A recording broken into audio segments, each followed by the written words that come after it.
Greetings, ladies and gentlemen, and welcome back to Let's Play Metroid Prime 2 Trilogy. Yes! We're here. Oh, and we're back in the light aether, and guess what? We're being barraged by frickin' space pirates, who are now turning into dark space pirates, because Lord knows we can't be given a break of any kind. So, are we gonna find any new enemies yet? Oh, I know. I'm getting a little too gripey here. I know it hasn't been that long since I bitched already. Well, I bitched in the last video. I bitched in the video before that. But whatever. We both bitched. It's the same thing over and over again. It's just. It's the mindset of the human condition. Oh man. You know, seriously. Man, don't get too deep on me here. Come on. It's not deep. It's just the way things frickin' are. Saying words like human condition, man.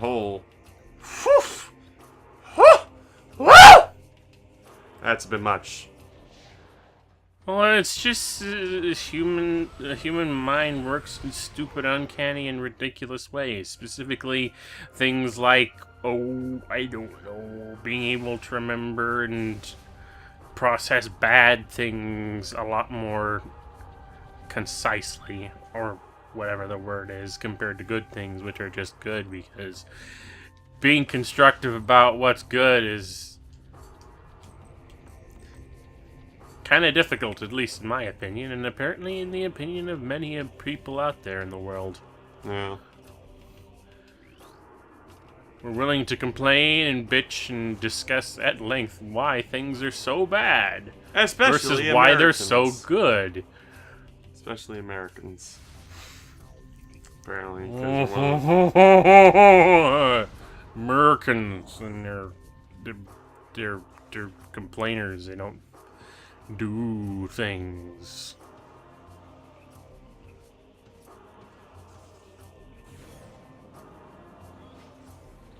You know, I'm mentioning how the Spider Ball in Metroid Prime 1 looks like a yo-yo. Yeah. This one looks more like a yo-yo. Yeah. Yeah. And you know what really bothers me about the dark suit? It's the brown. It's the metallic brown. They can't just have like some really dark color. Like they can't be outright black, so they have to make it brown and yeah. So they go with this sort of metallic, sort of brown sheen. It's like that one solitary black Beetleborg figure that we had for a long time. It's that kind of brown, the sort of brown that looks excessively brown even when it's metallic. I'm trying to remember the Beetleborg. I'm trying to remember what a Beetleborg even is. I just remember the action figure we had, and that it was very shiny brown, and then it had this weird fan thing in its chest that sort of, when you pulled a lever on its back, it just went... It would flash you. Literally, the fence on its chest would open up, and it would have this vrooming thing in its chest. Oh God. I remember. Hey kids, wanna know what happens when I open my breast armor? Somebody call the cops! And there was also a cop Borg thing. It had 3 breasts.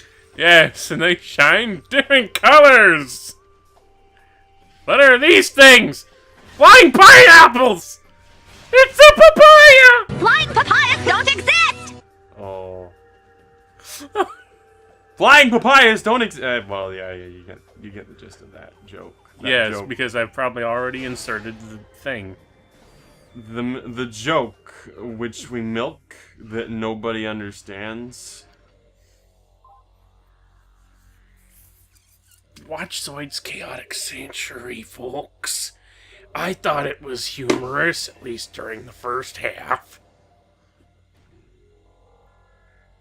Yeah, I never liked the second half of You know, Zoids. I didn't actually watch much of the second half of Zoid's Chaotic Century, but I always, as I recall, I was kind of dragged out by the fact that they were always trying to deal with some large something Osaurus with a beam cannon. Nah.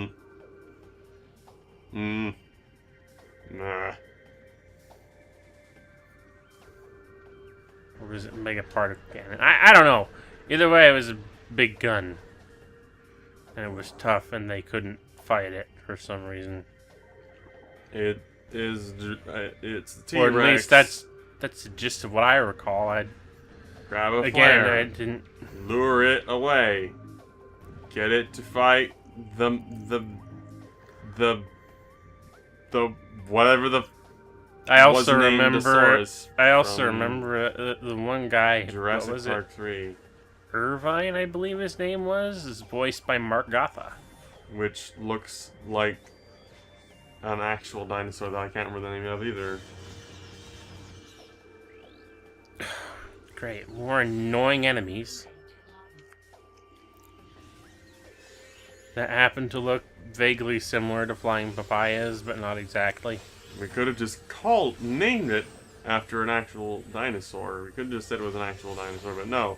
It had to be a super dinosaur. But that's what made the movie good, because otherwise it was bland. It needed to be ridiculous. Right. I mean, in my opinion. It wasn't like the original Jurassic Park. The feel wasn't there, man. No. Then again, were any of the sequels really that good compared to the original? I thought Jurassic Park 2 was alright. Get. Kinda. I mean, Eh. you know. Eh. You know. I like 3 more than 2. Yeah, I suppose. And that's saying a lot, considering how bad 3 was.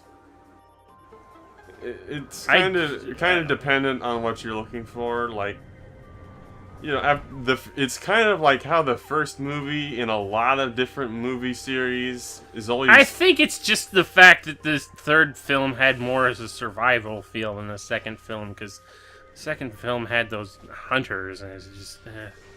Papaya! You know, it's like how Terminator 1, the first Alien, and the first Jurassic Park were all really spooky, and then their sequels were more action-packed.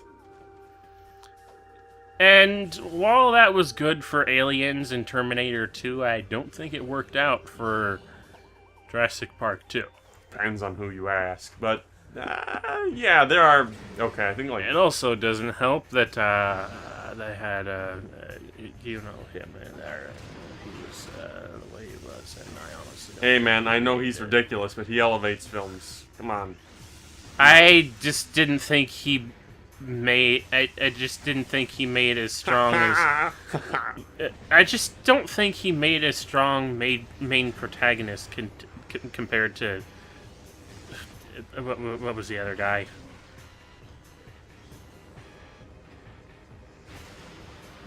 Well, main protagonist, main character. I don't know. Central character? I don't know, I thought the movie was about the kids. Central male lead? Whatever you'd call it. Isn't the movie star the T-Rex? Whoa, the dinosaurs! What about the Spinosaurus? Spinal! Yeah, that thing's freaking deadly. Yeah, that seemed to be a bigger problem in the third They film. actually did not. I don't know. I think the Spinosaurus was actually bigger than they made it in that movie, but you know. Well, given that Jurassic World had to come along and actually explain, oh hey, we kind of realize that the dinosaurs that we have in this park aren't None of these are legitimate because genetics are bullshit. They're all frogs. And in the case of the whatchamacallitosaurus, it's a frog, it's a blowfish, it's a raptor, and a T-Rex all rolled into one. It's your OC dinosaur. Much like Windblade. Get porn of it on bleep the name out site now.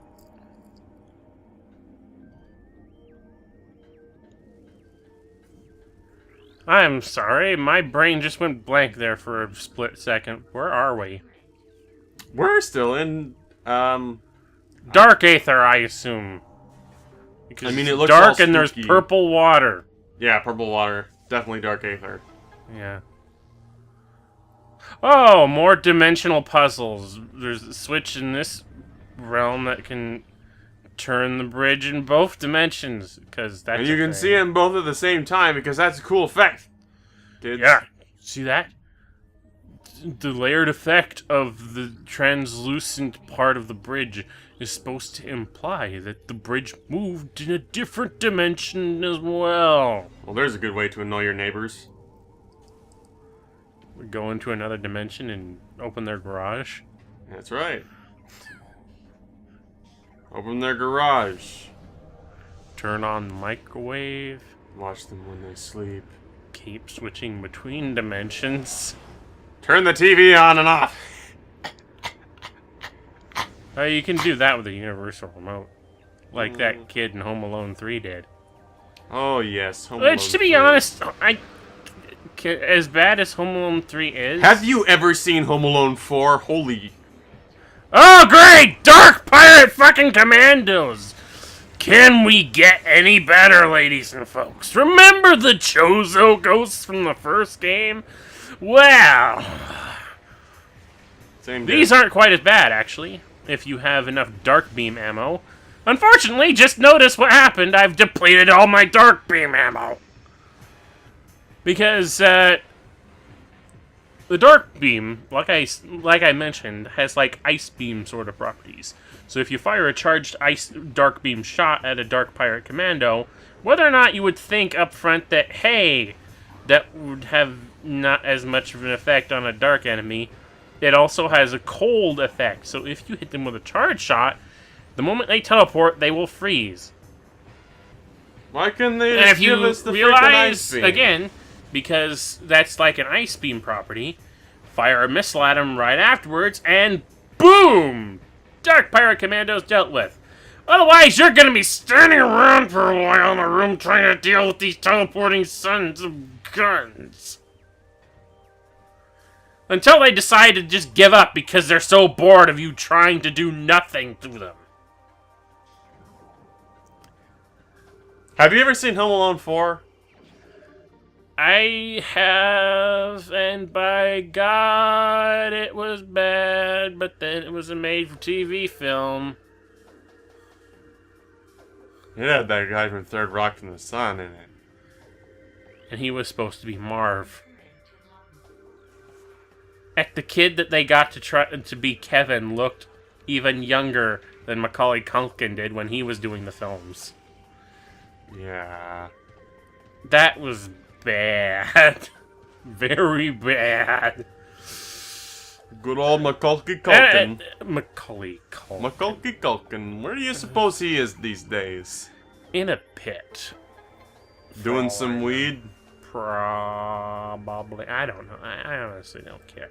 To be honest, it's just like the Home Alone movies is the best and most notable thing he did. I think he did a Richie Rich movie at some point. I don't remember because I never actually watched the whole film. Plus, I barely know what Richie Rich is in the first place. Richie Rich is a cartoon. I believe it started as a comic strip.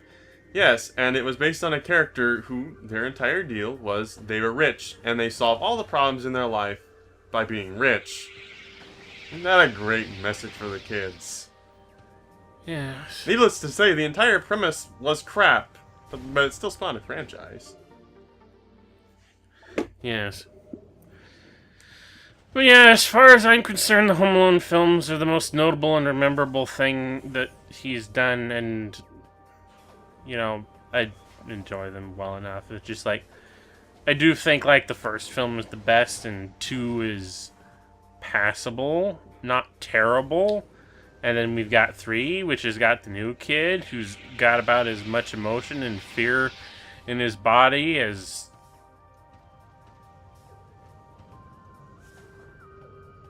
Anakin Skywalker? I don't know. There's a resemblance, maybe. Shitty haircuts. I think it was the same kid. Anyway. Oh, hey, more pirates. Regular pirates this time, not dark ones. Why in the world are they getting in my way? I mean, I know that they might kinda, sorta, maybe have a teensy bit of a grudge against Samus for always wrecking their shit. But here I am on planet Aether just trying to save the planet, and these dickheads are here just getting in the way and getting possessed as a result. And why? You know, if they were pirates, actual pirates, they'd just take what they need and bail. And not even give a shit about you. But, you know. Granted, I think the whole Dark Aether thing is preventing them from bailing from this planet. It seems to be rather unfortunate impedance to the whole doing anything right on this world at this point in time for any reason. It's just like, until we get rid of Dark Aether and its dark influence, we can't fucking leave.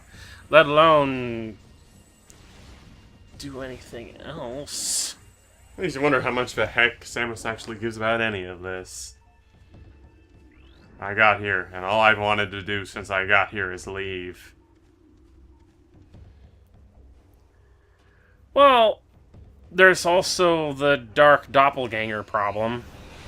Well, didn't Which, given that we've dealt with that already, I don't see any significant reason to really stick around. I mean, we're never going to see Dark Samus again after that. I mean, I haven't seen any Metroids so far, so I don't know what this... Not yet! Well, wait a minute. Yes, we have. Have we? Yes! Oh. Granted, they were all in the storage room of the pirate area. Yeah, it was the pirates that brought those here, so... Well, okay, I guess if there are any more here that the pirates brought, we'd probably want to make sure those were dealt with. Plus, you also have to consideration that Metroids are a very adaptive species, all things considered. What if they actually ended up in Dark Aether? Then we'd get Dark Metroids. Oh, that'd be bad. Hey, you know what? Maybe we should just, you know. Go back and nuke all the Metroids that were in the storage tanks? Yeah. I'm sure we'll get around to doing that later, but first of all... I mean, once you got Metroids on your planet, you got an infestation that, you know, you might as well... If you've got an bug infestation this bad, you might as well just burn the house down, you know what I'm saying? You know, up until this point, it never really occurred to them that they really needed to do a mass extermination of all the Metroids. Remember, this is supposed to take place between Metroid 1 and 2.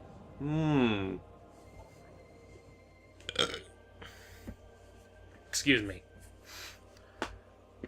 Flooded areas and find the keys. You need to enter the Dark Temple.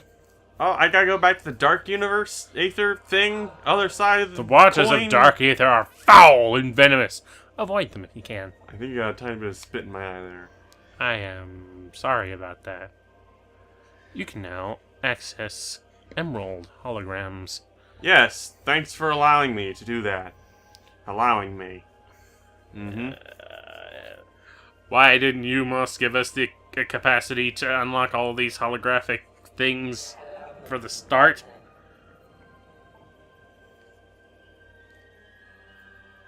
I don't know. I suppose, you know, for the sake of the linear story or whatever, I've always preferred the games that were very open-ended and you can go wherever you want, generally. You can do the temples in Legend of Zelda, well, some of them, any way you want. Depending on the game, for the most part. Depending on the game. Some of them require certain weapons to get through a temple. And, you know, But not your favorite one.